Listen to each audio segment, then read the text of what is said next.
اعوذ باللہ من الشیطان الرجیم بسم اللہ الرحمن الرحیم السلام علیکم ورحمۃ اللہ وبرکاتہ۔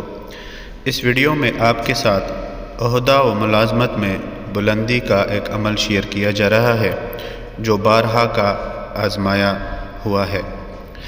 اگر کسی ملازم کے عہدے کی ترقی رک گئی ہو اور کسی بھی وجہ سے اس کے افسران بالا رکاوٹ ڈال رہے ہوں تو ملازم کو چاہیے کہ پیر کے دن بعد از نماز مغرب 707 مرتبہ 707 اس اسم پاک یا رافعو کو پڑھے اور یہ عمل 11 دن جاری رکھے۔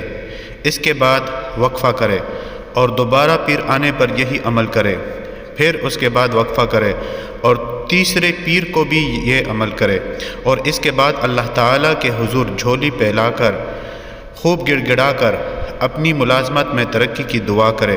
اس میں کوئی شک نہیں کہ حق تعالیٰ اسے ترقی عطا فرمائے گا، کیونکہ یہ عمل بارہا کا آزمایا شدہ ہے اور کبھی بھی اللہ کے فضل سے مایوسی نہیں ہوئی۔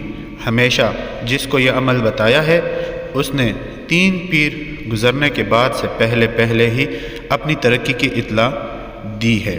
یہاں یہ بات بھی واضح کرنا ضروری ہے کہ اگر کام پہلے پیر کو ہو جائے تو عمل کی مدت کو پورا کرنا لازم ہے، اور جیسا کہ میں پہلے بتا چکا ہوں کہ ہر عمل کے پہلے اور آخر میں طاق اعداد میں درود پاک پڑھنا انتہائی ضروری ہے، وگرنہ عمل رائے گاہ بھی جا سکتا ہے۔ کوئی بھی عمل شروع کرنے سے پہلے صدقہ ضرور کر دیجئے۔ ویڈیو کو آگے اپنے دوستوں اور چاہنے والوں کے ساتھ ضرور شیئر کیجئے۔ شکریہ۔